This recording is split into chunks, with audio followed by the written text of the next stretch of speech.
Bienvenue sur Indépendante et Authentique, le podcast pour booster ton état d'esprit et ton entreprise. Je suis Pêche et j'accompagne les entrepreneurs à croire en elles, à développer leur activité et à garder un état d'esprit positif et motivé. Chaque mercredi, je te partage des conseils autour de l'entrepreneuriat, une réflexion de développement personnel ou encore l'interview d'une femme inspirante qui te partagera sa vision de la vie et de l'entrepreneuriat. Et aujourd'hui, j'ai envie de te parler d'Instagram, notre meilleur ami ou pire ennemi selon les gens, selon parfois le moment de la journée ou simplement l'utilisation qu'on en a, la vision que l'on porte sur ce réseau social qui parfois nous bouffe de l'intérieur. En tout cas, moi, ça m'est déjà arrivé et c'est justement pour ça aussi, pour te l'éviter surtout, que je te fais ce podcast aujourd'hui. Et pour avoir accompagné de nombreux entrepreneurs qui soit s'étaient laissés emporter dans cet outil qui ne l'était plus, qui était vraiment à laquelle elles dédiaient presque leur vie, si j'exagère un peu, ou bien d'autres entrepreneurs qui étaient complètement perdus sur comment l'utiliser, comment ça fonctionnait, quels étaient les conseils, les astuces, les outils à mettre en place pour que vraiment ça leur permette de développer leur activité, de la faire connaître, d'avoir des clients, d'échanger avec les gens, sans pour autant tomber dans ce piège de dédier sa vie à Instagram, tomber dans les il faut, tomber dans les je dois. Et je pense que, alors en ayant vécu personnellement et en ayant accompagné toutes ces personnes aussi à traverser ça et à trouver un équilibre pour mettre Instagram au service de leur vie, je pense que peut-être, et en plus si tu écoutes ce podcast, tu dois aussi d'une certaine manière être concerné par ce sujet. Et du coup, j'espère du fond du cœur que tout ce que je vais te partager aujourd'hui, qui va, comme toujours, être un mélange de conseils concrets et de réflexions plutôt au niveau de ton état d'esprit pour que vraiment tu saches comment utiliser Instagram avec les bons outils, les bonnes méthodes, des conseils autour des stories, des posts, comment avoir de l'engagement aussi, sans pour autant être obnubilé et te demander toute la journée est-ce que je dois, est-ce qu'il faudrait, etc., etc. Et d'ailleurs, si justement cette thématique te parle, n'hésite pas à partager cet épisode de podcast sur Instagram, dans tes stories par exemple, parce que je pense que tu n'es pas la seule à te poser des questions autour de ce sujet-là. Et du coup, ça permettra à d'autres de découvrir les conseils que je partage aujourd'hui, d'aller mieux avec ce réseau social, d'avoir une relation un peu plus saine et apaisée avec la communication en règle générale d'ailleurs, parce que tu vas voir que tout ce que je vais partager peut être appliqué à d'autres types de communication, d'autres médias. Mais voilà, je t'en serai infiniment reconnaissante. En plus, ça te permettra de me soutenir. Donc il te suffit de faire une story, de me taguer, comme ça je pourrai te remercier, te repartager. Et ceci étant dit, je reviens à mes moutons. Et pour commencer, j'aimerais te rappeler ce qu'est Instagram. Parce qu'au cas où tu l'aurais oublié, et je pense que tu le sais au fond, mais que ton inconscient l'oublie peut-être parfois, Instagram, c'est pas la vraie vie. Instagram, c'est des bouts de vie choisis par les personnes qui l'ont partagé pour justement mettre en avant ce qu'elles avaient envie de mettre en avant. C'est pas du tout l'entièreté de ce qui se passe dans leur vie, c'est même parfois pas du tout ce qu'il se passe dans leur vie, c'est parfois un quotidien enjolivé, c'est juste des extraits de vie que la personne a précieusement choisi pour te montrer, te faire voir, te faire croire parfois certaines choses à son sujet à elle. C'est une sorte de manipulation de l'esprit parfois, tant des abonnés que de soi-même, parce que parfois nous-mêmes on se fait croire certaines choses et on met des œillères sur notre quotidien, sur ce qu'on ne veut pas, sur ce qu'on ne veut plus. On se focalise juste sur le beau, le positif, ce petit monde de bisounours, parce qu'on croit à la fin presque que c'est ça la vraie vie, que c'est devenu Instagram ou que tout doit être Instagrammable, entre gros guillemets, et en soi tout est Instagrammable si on décidait qu'on pouvait tout y partager, de nos belles réussites à nos plus gros doutes. En soi c'est possible, moi c'est ce que personnellement j'essaye de faire tant bien que mal, même si y a toujours cette petite voix au fond qui te dit ouais mais est-ce que t'es sûr, est-ce que ça va pas donner une image, ceci, cela, mais voilà, après ça c'est pas le sujet forcément de notre discussion aujourd'hui, mais je crois que c'est toujours important de rappeler que à chaque fois qu'on se compare, qu'on regarde la vie des autres, et notamment à travers les réseaux sociaux et les médias comme ça, c'est juste, on compare l'extérieur de l'autre à notre intérieur, à nous, à nos émotions. On compare ce que l'autre accepte bien de montrer parce il a jugé que c'était montrable d'une certaine manière, que ça le mettait en valeur, parce que on va se le cacher, c'est souvent ça, mine de rien. Je connais honnêtement très peu de personnes, et notamment toutes ces personnes qui parlent aussi d'authenticité, qui pour moi est un mot très important, qui a énormément de sens, de puissance. Je le vois un peu à toutes les sauces, et parfois moi aussi je me pose des questions sur mais en fait, est-ce que j'ai encore envie de l'utiliser parce que j'ai l'impression que n'importe qui est en train de l'utiliser parce que ça fait vendre aujourd'hui, c'est in, c'est à la mode presque de parler d'authenticité, et du coup, voilà, je me demande parfois si c'est réellement authentique, mais ça c'est aussi un autre sujet, décidément. Le sujet du jour m'inspire d'autres thématiques qu'on pourra aborder dans d'autres podcasts, donc n'hésite pas à me dire si cette thématique t'intéresse. Mais bref, tout ça pour te dire d'arrêter de comparer tes émotions intérieures, tout ce que tu vis, tout ce que tu traverses à l'extérieur manipulé des autres, parce que clairement, ça n'a rien à voir et c'est tout à fait normal. Et au final, du coup, Instagram, si c'est pas la vraie vie, Instagram, c'est juste un outil de communication à mettre au service de ton entreprise. C'est un outil qui est là pour mettre en avant tes offres, ton activité, qui tu es, ce que tu aimes, tes valeurs. C'est juste ça. Et du coup, par conséquent, c'est à toi de l'utiliser comme tu le veux, en sachant comment il fonctionne, donc en ayant les bases autour de l'algorithme, autour des publications, des nouveaux formats, comment ça marche, les stories, etc. Donc ça, c'est hyper important, effectivement, pour que ça ait vraiment une utilité, que ça serve ton activité, que ça te permette de la développer, de la faire connaître, d'avoir des clients. Parce que mine de rien, si tu es entrepreneur ou futur entrepreneur, c'est ça ton but. Et c'est ça mon but aussi à travers tout ce que je partage, les podcasts, mes posts sur Instagram, la formation comme naturelle, mes coachings. Le but, c'est que ton activité y fonctionne, qu'elle parte du cœur, qu'elle soit vraiment alignée avec ta personnalité, avec tes valeurs, avec la vie et le monde que tu veux créer. Ça, c'est la base. Mais ensuite, c'est aussi important, effectivement, d'avoir des connaissances théorique et concrète de comment ça fonctionne, comment je l'utilise. Et quand tu as l'ensemble de la panoplie des outils, des méthodes, là tu peux choisir la tienne. Et c'est d'ailleurs exactement comme ça que j'ai créé la formation comme naturelle. Te donner toute une panoplie de techniques, de méthodes, de comment ça fonctionne, de conseils, etc., de tutoriels, d'exercices, pour qu'ensuite tu puisses piocher, ok, ça j'ai envie d'essayer, ça me va bien, ça me correspond, ah ça non c'est pas mon truc, ok je zappe. Donc vraiment que tu puisses créer ta communication à toi. Et Instagram en fait partie. Instagram, c'est magnifique, c'est un outil génial d'inspiration, d'expansion, de partage, d'entraide, de mise en avant de tes offres pour pouvoir aller plus loin avec les personnes que tu veux servir. Et pour ça, comme je l'ai dit, il faut à la fois des connaissances solides, concrètes de communication, de marketing, pour pouvoir ensuite les mettre au service de qui tu es, au lieu de juste simplement regarder qu'est-ce que font les autres, c'est quoi leurs offres, c'est quoi leur communication, comment ça marche, qu'est-ce qu'il faut faire.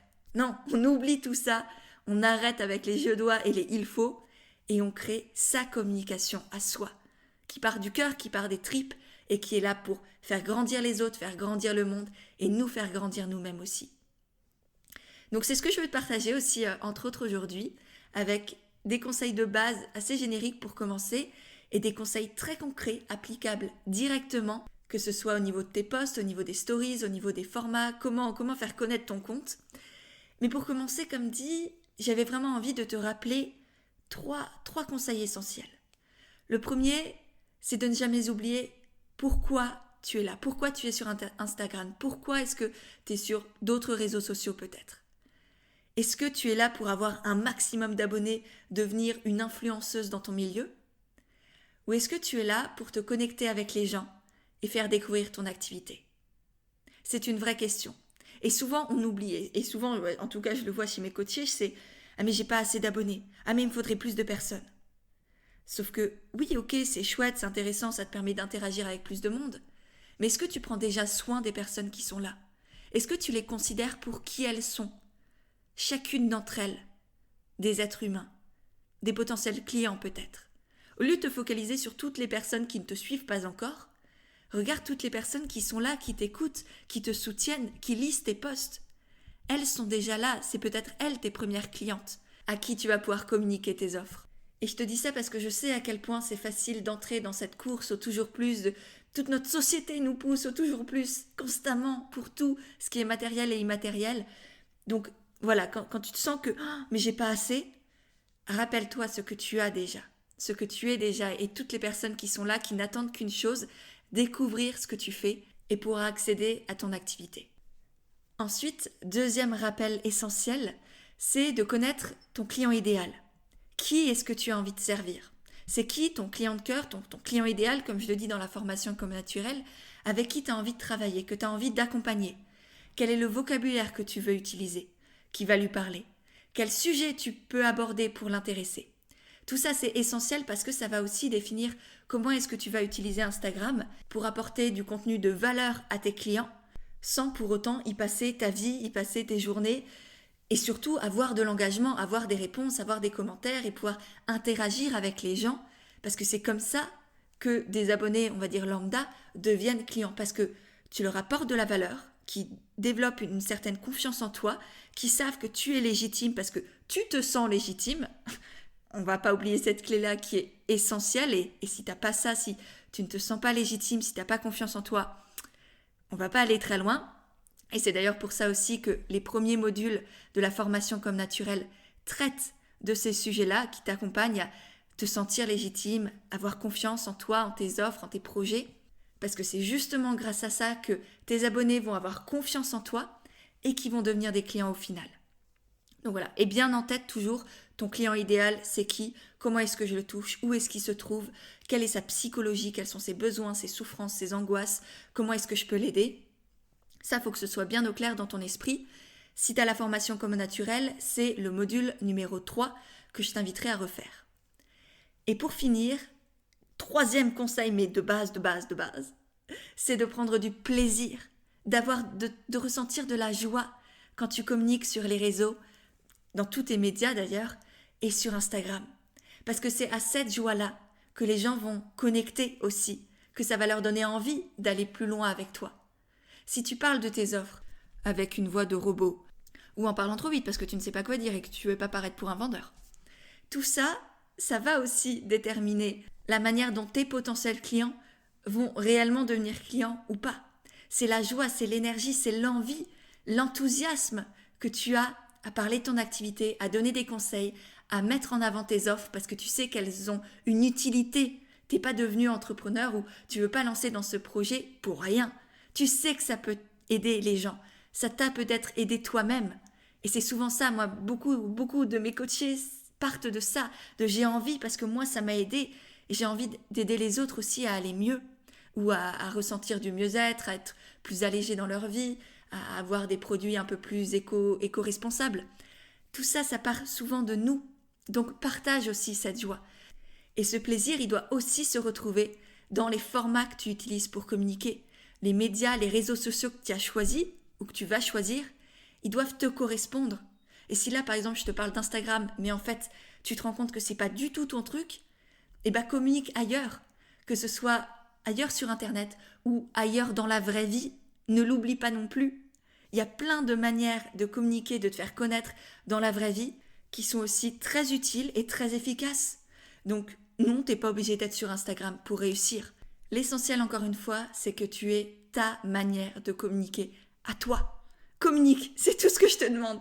Communique et va voir le module numéro 7 de la formation Comme Naturel si tu as envie de te centraliser sur tout ce qui est la vraie vie, la communication dans la vraie vie. Ça te donnera de très très bonnes bases pour te faire connaître en dehors d'Internet. Donc voilà pour mes 3 conseils de base. Maintenant, je vais passer aux conseils un peu plus concrets et applicables directement par rapport à Instagram. Le premier, c'est d'avoir un univers global, cohérent, différenciant et authentique. Alors, on a parlé de cette notion d'authenticité, mais pour moi, c'est vraiment authentique, c'est-à-dire qui te ressemble, qui est l'entièreté de qui tu es, et pas porter un masque ou faire semblant de je ne sais pas quoi. Et ça passe notamment par avoir une identité visuelle globale, cohérente, c'est-à-dire directement quand on voit tes posts, quand on voit tes réels, quand on regarde tes stories par exemple, eh bien il faut qu'on sache tout de suite que c'est toi. Paf, on voit ta police, tes couleurs, on sait que c'est ton univers en fait. Donc ça, première idée. Et ensuite, c'est aussi important que tu aies ton image personnelle qui soit un peu partout. Alors, par image personnelle, je dis pas ta tête. C'est pas du tout des photos de toi dont je parle, mais c'est encore une fois cet univers qui vient de toi, qui te plaît, qui te ressemble et qui du coup permettra aux autres de s'identifier aussi à toi et mine de rien d'attirer les personnes qui te ressemblent, qui aiment cet univers. Par exemple, si toi, tu aimes les fleurs et les papillons, bah vas-y, mets-en partout. Si t'aimes le jaune et les paillettes, bah vas-y, mets-en aussi un peu partout. Sois vraiment et pleinement toi dans ta communication. Faut que ça reste cohérent, mais à partir de ce moment-là, c'est bon. Et en plus, en étant vraiment authentique, ça te permettra aussi de te différencier de tes concurrents. Parce que par exemple, une naturopathe dont l'univers est jaune à paillettes, ça va clairement détonner. Ça ne plaira pas à tout le monde, c'est clair, c'est net. Et heureusement, parce que ça plaira aux personnes que tu as envie d'attirer à toi, aux personnes qui ont peut-être les mêmes goûts, la même vision, la même personnalité, peut-être que toi qui es sûrement alors assez extraverti, parce que cet univers, ça peut faire penser à ça, mais voilà, réfléchis vraiment à avoir un univers global cohérent, différenciant et authentique. Ensuite, au niveau des stories, là j'ai pas mal de conseils pour toi pour créer de l'engagement vraiment dans tes stories et faire en sorte qu'elles soient vues non pas par 10 personnes, mais par des milliers de personnes. Et c'est des choses que j'ai expérimentées moi-même parce qu'à un moment, mes statistiques de stories, c'est-à-dire le nombre de vues et d'engagement sur ce format-là, avaient complètement chuté. J'étais passée de 2000, 3000 vues à peut-être 400, 300. Et je ne comprenais pas pourquoi. Et du coup, je me suis un peu renseignée, j'ai testé pas mal de choses que je vais te partager maintenant. La première, c'est de ne pas faire forcément trop de slides tous les jours. Donc par slide, j'entends des images. Chaque 5 secondes ou 15 secondes, c'est une story. Donc ne pas faire trop de stories par jour, parce que souvent ça lasse les gens. Je ne sais pas toi comment tu, on va dire, regardes ou consommes les stories, mais souvent quand il y a trop de slides, trop de stories uniques, eh ben on zappe, on passe à la personne d'après. Donc peut-être pense à faire ça si vraiment, toi tous les jours tu mets 10 milliards de stories, ralentis peut-être un peu le rythme. Par contre, c'est aussi important d'en mettre régulièrement. Donc fais en sorte d'avoir peut-être tous les jours ou tous les 2 jours au moins une image, une story, le coucher du soleil, une petite fleur que tu as vue, ton repas de midi, peu importe. Mais voilà, sois aussi régulière dans ce que tu partages. Évite aussi de mettre trop de liens internet parce que tu sais que maintenant tout le monde peut mettre des liens dans ses stories. Mais ça, Instagram, il n'aime pas forcément parce que lui, il veut qu'on reste sur sa plateforme.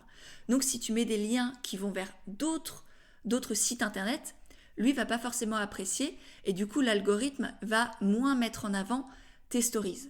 Donc voilà, ça c'est aussi un petit truc que j'ai énormément remarqué. Et pour finir, n'hésite pas à utiliser les stickers d'engagement qui se trouvent en même endroit que les GIFs par exemple. Il y a des stickers avec des questionnaires, il y a des sondages, il y a des questions, il y a un peu plein de choses.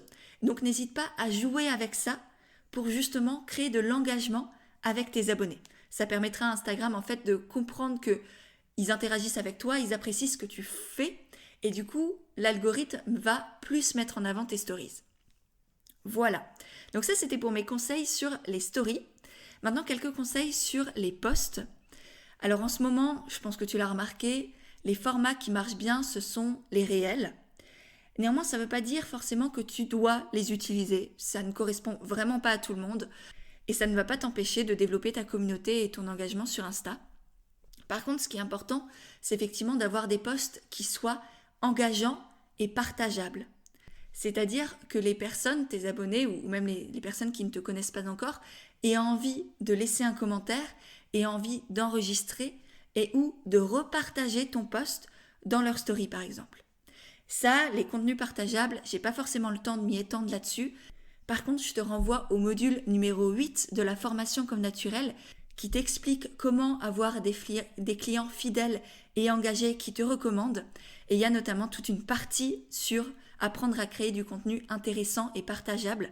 Donc ça, c'est vraiment clé pour que justement, tu aies des commentaires, tu aies des interactions, tu puisses échanger avec les gens, apprendre à les découvrir, mieux les cerner et du coup constamment améliorer ta communication, améliorer tes offres. Et voilà, et que ça crée un cercle vertueux, le cercle vertueux de la communication, comme j'aime bien l'appeler. Donc ça, c'est pour les posts partageables. Et pour finir, essentiel dans tes posts sur Insta, c'est l'accroche, c'est-à-dire la première phrase de ton texte en dessous de la description. Ça doit être une phrase qui donne envie d'aller lire la suite. Si tu dis « Bonjour à tous, j'espère que vous allez bien » ou « Comment s'est passé votre week-end », tu suscites pas la curiosité, tu donnes pas forcément envie d'aller voir ce qu'il y a après, surtout si les gens n'ont pas forcément l'habitude de lire ce que tu écris. Donc voilà, réfléchis bien toujours à la première phrase d'accroche qui doit donner envie d'aller lire la suite. Et pour finir, un dernier conseil qui pourra s'appliquer à d'autres types de communication, d'autres médias, c'est de toujours faire en sorte de sortir de ta zone de confort sans forcément te forcer à faire ce que tu as l'impression qui marche. Par exemple, si on revient sur cette idée de réels qui sont énormément mis en avant par Instagram actuellement, si toi c'est quelque chose qui t'attire, tu dis bah ouais c'est cool, il y a des choses à faire, j'ai envie d'essayer, et qu'en même temps tu as peur d'être ridicule, de ne pas être intéressante, que au final ça fasse un gros flop, vas-y. Vas-y et l'audace d'y aller, c'est comme ça que ça va marcher, c'est comme ça que tu vas gagner confiance en toi, que tu vas développer de nouvelles capacités, que tu vas comprendre comment ça fonctionne, et qu'à chaque fois que tu vas en faire, ils seront un peu mieux.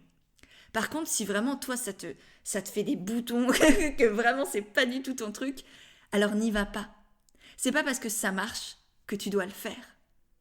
Parce qu'encore une fois, ce qui prime avant tout, c'est ta joie, c'est l'énergie que tu mets à créer des contenus et à partager avec les gens. Donc si tu le fais dans un espace de « Ah mais il faut, ah mais je dois, ah mais j'ai pas envie, mais je le fais parce que ça marche », ça va pas marcher. Alors que si tu écris un post avec le cœur, avec les tripes, que c'est juste du texte, et qu'à la base Instagram c'est pas son truc, mais que toi c'est vraiment hyper puissant, que tu as une énergie qui se ressent à travers tes mots, bah là ça va marcher.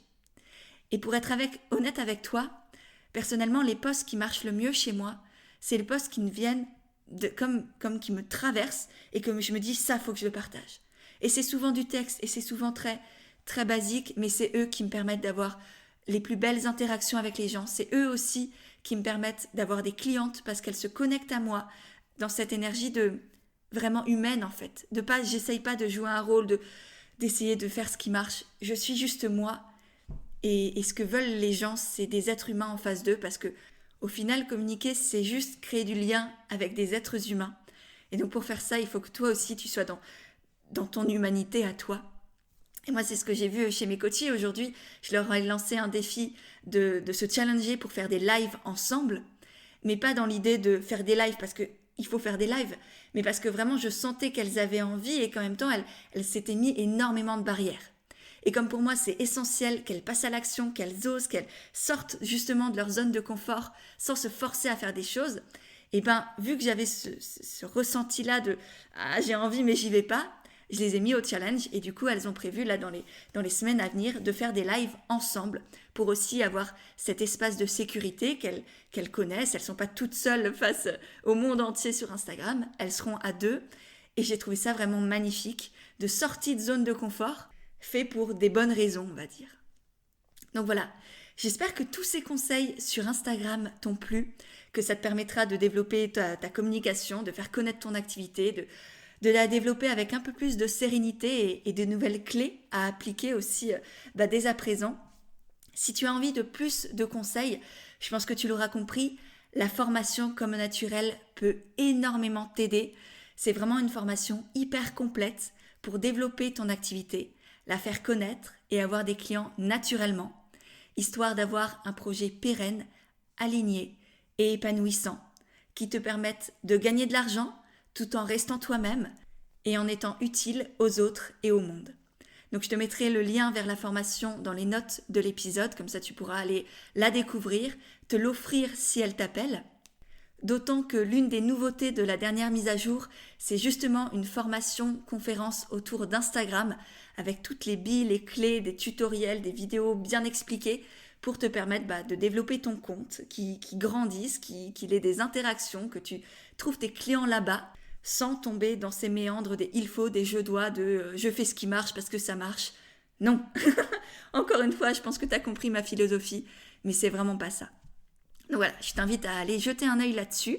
Si ça peut t'intéresser, je te mettrai aussi le lien vers le coaching Envole-toi dans la barre d'infos parce que la nouvelle session commence début avril. Il reste encore quelques dernières places. Donc si tu as envie d'être accompagné par moi toutes les semaines pour développer ton activité et avoir toutes les clés pour vraiment en faire un projet pérenne, solide, qui te ressemble, eh bien je serai très heureuse de pouvoir t'accompagner étape par étape dans un merveilleux groupe qui sera là aussi pour te motiver, te soutenir quand ça n'ira pas, célébrer tes victoires et toutes tes avancées avec toi. Tu verras que c'est une aventure très forte, très belle, où on va en profondeur pour découvrir tes blocages, tes croyances, changer tout ça, te donner vraiment toutes les clés pour développer ton activité, la faire connaître et vraiment que tu sois prête pour prendre ton envol en étant confiante, sereine, en sachant où tu vas et en sachant comment y aller. Donc si ça t'intéresse, je te mettrai le lien du coaching aussi dans la barre d'infos. Et dans tous les cas, si cet épisode de podcast t'a plu, n'oublie pas de le partager sur Instagram, dans tes stories, en me taguant pour faire en sorte que d'autres personnes puissent avoir ces réflexions sur Instagram, avoir peut-être une relation plus saine, plus équilibrée avec ce réseau social qui est très intéressant mais qu'il faut mettre vraiment à son service. Et puis j'attends aussi, si tu as envie, tes petits retours, de me dire ce que tu as pensé de cet épisode, si ça t'a été utile. Et en attendant, eh bien je te dis à mercredi prochain pour un nouvel épisode d'Indépendante et Authentique.